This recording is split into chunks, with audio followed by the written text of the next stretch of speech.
media, the wonderful thing about that is that it speaks to people. One is the loneliest number that you'll ever do. Two can be as bad as one. It's the loneliest number since the number one. One is the loneliest number that you'll ever do. Two can be as bad as one. It's the loneliest number since the number one. Sustainable Development merupakan pendekatan pembangunan yang menyeimbangkan kebutuhan kesadaran akan keterbatasan lingkungan yang kita hadapi sebagai masyarakat. Seringkali pembangunan pada praktiknya didorong oleh satu kebutuhan tertentu sehingga pembangunan yang dilakukan tidak mempertimbangkan dampak yang lebih luas di masa depan. 3 aspek ekonomi berkelanjutan. Yang pertama ada ekonomi. Aspek ekonomi memiliki kaitan erat dalam pembangunan berkelanjutan, khususnya pertumbuhan ekonomi. Dalam hal ini, sumber daya alam berperan sebagai modal pembangunan untuk meningkatkan kemakmuran. Ekonomi berkelanjutan artinya bagaimana mencari jalan untuk memajukan ekonomi dalam jangka panjang dan dapat meningkatkan kesejahteraan generasi sekarang tanpa mengurangi kemampuan alam, masyarakat, dan ekonomi global. Yang kedua ada sosial. Aspek sosial dipengaruhi oleh manusia sebagai pendukung komunitas dalam hal interaksi, interrelasi, dan interdependensi. Hal-hal yang merupakan perhatian utama dalam aspek sosial adalah stabilitas penduduk, pemenuhan kebutuhan dasar manusia, pertahanan keanekaragaman budaya, serta partisipasi masyarakat lokal dalam pengambilan keputusan. Yang ketiga ada lingkungan. Aspek lingkungan atau ekologi diperlukan untuk mendukung pembangunan yang berkelanjutan karena aspek ini terkait langsung dengan faktor-faktor alam yang ada di bumi ini. Sehingga hal-hal yang menunjukkan degradasi lingkungan jelas terlihat dan terasa. Dalam program Sustainable Development Goals atau SDGs, terdapat pilar pembangunan yaitu people atau rakyat, planet, prosperity atau kemakmuran, peace atau perdamaian, dan partnership atau kemitraan. Dengan memegang prinsip leave no one behind atau tidak meninggalkan siapapun. Di Indonesia sendiri, program SDGs ini diturunkan menjadi kebijakan di mana tertuang dalam Peraturan Presiden atau Perpres nomor 59 tahun 2017, di mana kebijakan ini sebagai kerangka hukum yang mendukung. Contohnya seperti Rencana Pembangunan Jangka Menengah Nasional atau RPJMN yang didukung oleh peran aktif masyarakat sipil dalam melaksanakan dan mencapai SDGs ini. Indonesia masih mempunyai beberapa aspek dalam SDGs yang masih tertinggal, diantaranya yaitu kesehatan, kota berkelanjutan, kesetaraan gender, emisi CO2, ketimpangan, dan kriminalitas. Green building merupakan salah satu pembangunan yang mengarah pada struktur dan pemakaian hingga proses yang memperlihatkan lingkungan dan hemat sumber daya sepanjang siklus hidup bangunan tersebut. Mulai dari pemilihan tempat sampai desain konstruksi, operasi, perawatan, renovasi, dan peruntuhannya. Bangunan ini harus bersifat ekonomis, tepat guna, tahan lama, serta nyaman. Green building dirancang untuk mengurangi dampak negatif bangunan terhadap kesehatan manusia dan lingkungan dengan menggunakan energi, air, dan hal lainnya yang sangat efisien. Menjaga kesehatan penghuni serta mampu mengurangi sampah, polusi, dan kerusakan lingkungan. Sehingga pemanfaatan lahan dengan bijak dapat mengurangi dampak terhadap lingkungan dan juga dapat menjaga kualitas mutu udara agar dapat memprioritaskan kesehatan penggunanya yang mengedepankan pembangunan berkelanjutan. Pembangunan green building merupakan bentuk dari perencanaan bangunan yang bertujuan untuk membuat hidup lebih baik, juga memenuhi kebutuhan generasi yang akan datang, khususnya berkaitan dengan kelestarian lingkungan hidup, alam, kesehatan, juga sosial.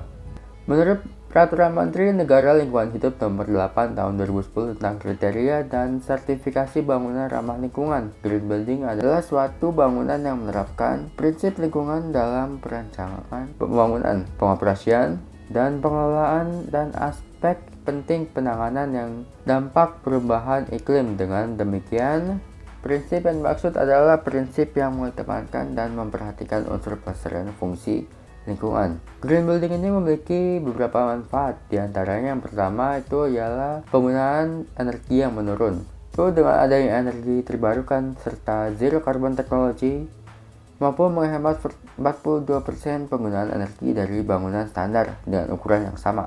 Yang kedua, meningkatkan kualitas hidup, di mana dengan lingkungan yang nyaman dapat memiliki dampak kepada kesehatan manusia, sehingga bangunan yang dibuat dengan konsep green building dapat memberikan kenyamanan bagi para penghuni, mulai dari adanya konsep ruang terbuka yang untuk meningkatkan pencahayaan yang masuk, tanaman hijau untuk meningkatkan kualitas udara, hingga berbagai fitur ergonomis yang lain yang dapat memberikan kenyamanan. Kemudian yang ketiga, melestarikan sumber daya alam, yang dimana dampak bangunan terhadap lingkungan sekitarnya akan semakin berkurang, khususnya pada dampak negatif. Hal itu dikarenakan bangunan menggunakan teknologi dan material yang terbarukan. Keempat, yaitu mengurangi jejak karbon. Menurut Environmental Protection Agency or EPA, bangunan berkontribusi terhadap 30% dari emisi karbon yang ada di dunia. Bangunan green building ini dibuat dengan semaksimal mungkin untuk mengurangi emisi karbon. Oleh karena itu, dalam konsep green building ini, bangunan perlu memiliki ruang hijau agar dapat mengurangi emisi dan polusi udara. Yang kelima, mengurangi biaya operasional dan pemeliharaan, yang dimana green building ini bisa mengurangi biaya operasional dan pemeliharaan bangunan, tetapi bangunan dibuat dengan menggunakan kualitas yang baik, sehingga kualitas yang bisa tetap baik dalam waktu yang lama. Pada green building ini dipasangkan panel surya yang mengurangi penggunaan daya listrik hingga 10% setiap harinya. Hal ini dapat berdampak besar terhadap biaya operasional bulanan dari bangunan tersebut. Kemudian yang terakhir, yang keenam, ialah menghemat sumber daya air.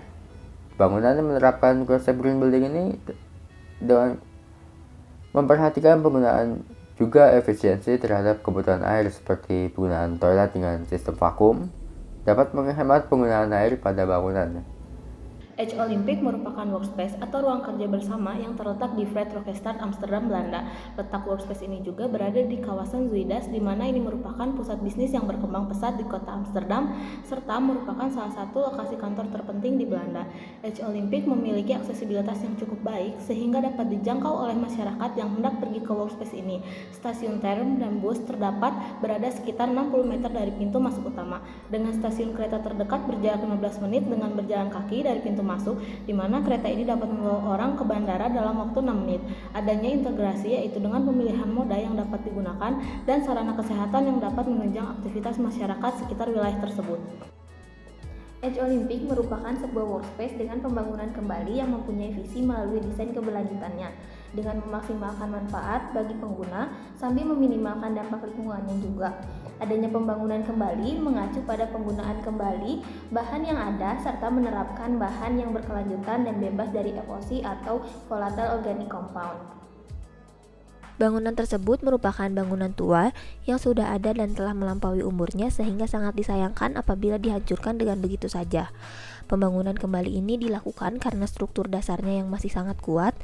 Akibatnya, tidak ada bahan baku baru yang dibutuhkan. Selain itu, bahan-bahan di gedung lama yang tidak dapat digunakan kembali diberi tujuan yang baru.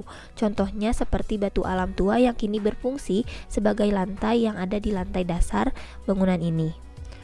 Pada perancangan bangunan Edge Olympic ini memperhatikan umur bangunan. Dua lantai teratas memiliki konstruksi kayu yang dapat dibongkar dengan relatif mudah untuk digunakan kembali di masa yang akan datang. Edge Olympic ini memastikan operasi berkelanjutan dengan menginternalisasi moto sederhana, yaitu reduce, reuse, dan recycle. Bangunan Edge ini sangat berkelanjutan, berfokus pada pengguna dan bertujuan untuk memecahkan dua tantangan, yaitu meningkatkan keberlanjutan global dan mengeluarkan potensi manusia. Dengan demikian, tujuan meminimalkan dampak lingkungan dapat tercapai, sementara pada saat yang bersamaan, Edge Olimpik ini dapat menciptakan ruang kantor yang menginspirasi dan mendukung adanya produktivitas dan kreativitas. Dengan teknologi pintar yang diterapkan, gedung ini dapat mengurangi energi konsumsinya. Kaca jendela pada gedung ini dapat memproduksi energi sendiri, di mana cahaya yang direfleksikan melalui jendela akan disimpan dalam lapisan khusus dan disalurkan ke panel-panel surya yang ada pada kerangka jendelanya. Jendela ini juga dapat mengisi daya handphone melalui alat ini. Gedung ini dapat memberikan sumbangan dalam menghemat energi, yaitu dengan cara mengatur tempat bekerja mereka agar sesuai dengan kebutuhan. Salah satu fitur yang dimiliki oleh gedung ini adalah memiliki aplikasi bagi setiap pengguna untuk mengubah cahaya dan suhu sebagai fitur utama agar energi tidak terlalu menyedot, karena pada dasarnya tidak semua orang perlu cahaya yang terang. Di mana aplikasi yang disediakan oleh Workspace ini, pengguna dapat memilih atau menyesuaikan tombol cahaya di ruangan sesuai dengan kebutuhannya. Adanya teknologi ini, pihak pengelola gedung dapat mengontrol ruangan mana saja yang tidak digunakan dan dapat mematikan hal yang mengonsumsi energi secara otomatis. Selain konsep keberlanjutan yang dirancang oleh bangunan ini, Edge Olympic juga memiliki tujuan yang mendukung kesejahteraan fisik penggunanya. Bangunan ini mengukur parameter iklim dalam ruangan utama seperti suhu, kelembapan, intensitas cahaya, tingkat kebisingan, kemudian menganalisisnya dengan melakukan evaluasi atau perbaikan. Berikut fitur-fitur dalam mendukung kesejahteraan pengguna bangunan ini, yaitu dalam hal udara, lebih dari 1.600 sensor mengukur kualitas udara dan sistem ventilasi dengan menyediakan 2 kali jumlah udara segar yang dibutuhkan. Dalam hal pencahayaan, memaksimalkan pencahayaan alami dan sirkadian untuk mempertahankan siklus yang sehat. Dalam hal alam, desain biofilik yang kaya dengan arsitektur berbasis alam untuk meningkatkan aktivitas sistem saraf. Dalam hal kebisingan, perencanaan tata ruang dan penataan ruang yang cermat memastikan tingkat kebisingan yang nyaman bagi pengguna bangunan ini. Mengikuti strategi keberlanjutan yang kuat, Edge Olympic telah dirancang untuk menghemat biaya energi sehingga meminimalkan dampak lingkungannya. Bangunan ini netral energi di tingkat kota dan menghemat ribuan euro dan kilowatt jam. Hal ini disebabkan oleh fasilitas panel-panel surya di atap, di mana Edge memproduksi energi yang dibutuhkan dengan langkah penghematan energinya. Edge Olympic menggunakan 3 kali lebih sedikit dibandingkan dengan gedung-gedung perkantoran lainnya. Selain itu, pada bagian rooftop ditanami beberapa tumbuhan yang fungsinya untuk mengurangi aliran suhu tinggi melalui atap. Beberapa fitur untuk menghemat energi yang dirancang oleh Edge adalah: pertama, 296.000 kWh panel surya. Kedua, panel surya dipasang dari jarak jauh. Yang ketiga, atap hijau, kaca, dan fasad yang dioptimalkan. Dan yang keempat, atrium efisien yang mendistribusikan panas dan mengedarkan udara. Berdasarkan ringkasan yang telah disampaikan, maka Edge Olympic ini mempunyai keselarasan dengan program Sustainable Development Goals yang telah dirumuskan oleh Persatuan Bangsa-Bangsa atau PBB. Bangunan ini masuk kepada beberapa goals di program SDGs, di antaranya yang pertama, energi bersih yang terjangkau. Edge sendiri memiliki keunggulan dalam hal penghematan energi, di mana fitur-fitur yang telah disediakan oleh bangunan ini bertujuan untuk menciptakan energi yang bersih serta terjangkau. Yang kedua, pekerjaan yang layak dan pertumbuhan ekonomi. Dalam membangun kembali pembangunan yang sudah tua, maka diperlukannya tenaga-tenaga ahli dalam pembangunan kembali, terlebih dengan mempertimbangkan aspek lingkungan yang didukung oleh perencanaan teknologi mutakhir. Yang ketiga, terdapat infrastruktur industri dan inovasi. Adanya inovasi dalam pembangunan bangunan ini sehingga dapat menciptakan sebuah jalan yang baru. Hal ini dapat mendukung adanya kemunculan infrastruktur yang memiliki inovasi terhadap kesadaran lingkungan. Yang keempat, kota dan komunitas yang berkelanjutan. Edge Olympic ini merupakan sebuah bangunan yang difungsikan sebagai workspace, dapat mendukung suatu perkembangan komunitas dan memberikan dampak positif. Contohnya komunitas kreatif yang memberikan kontribusi kepada pendapatan asli daerah atau PAD. Selain itu, kemudahan aksesibilitas dalam menggunakan transportasi umum yang inklusif menjadi nilai tambah dalam mendukung kota berkelanjutan. Yang kelima, konsumsi dan produksi yang bertanggung jawab. Penggunaan material-material yang telah digunakan dapat membantu mengurangi limbah akibat konstruksi dan pemilihan material yang dapat dipakai kembali apabila sudah tidak digunakan. Yang terakhir, menjaga ekosistem darat. Adanya pembangunan kembali merupakan suatu proses yang efisien sehingga kita tidak perlu menambah lahan permasalahan dalam pembangunan gedung ini, di mana apabila kita menambah lahan dikhawatirkan akan memicu adanya alih fungsi lahan. Edge merupakan perusahaan yang bergerak di bidang pengembangan real estate milik swasta yang merintis bangunan masa depan dengan memperhatikan aspek lingkungan. Edge Olympic tercipta berkat beberapa stakeholder yang saling bersinergi dalam merancang bangunan ini, di mana arsitek yang merancang bangunan ini yaitu The Architectancy. Bangunan ini juga memiliki sertifikasi oleh WELL Platinum dan BREEAM Excellent dalam penilaian bangunan berkelanjutan. Sementara terdapat spesialis-spesialis yang membantu Edge dalam melaksanakan program Net Zero, yaitu Ali Terten atau konsultan desain lingkungan di JMR, di mana mereka mengembangkan perangkat lunak untuk keberlanjutan keselamatan, kesehatan, dan lingkungan. Warner Sorfirm merupakan penerbit platform teknologi Sustainalyze, yaitu konsultan keberlanjutan, dan Bureau Happold, yaitu insinyur dan penasehat konsultasi terintegrasi. Edge Olympic yang merupakan salah satu pelopor bangunan berkelanjutan mengusung program Net Zero dalam kelanjutan programnya. Hal ini dilakukan dengan berkomitmen penuh bahwa perusahaan dan produk mereka nantinya akan mengeluarkan 0 emisi karbon pada tahun 2050. Untuk mencapai tujuan tersebut, mereka akan berfokus untuk terus mengurangi semua emisi karbon di seluruh siklus hidup setiap bangunan.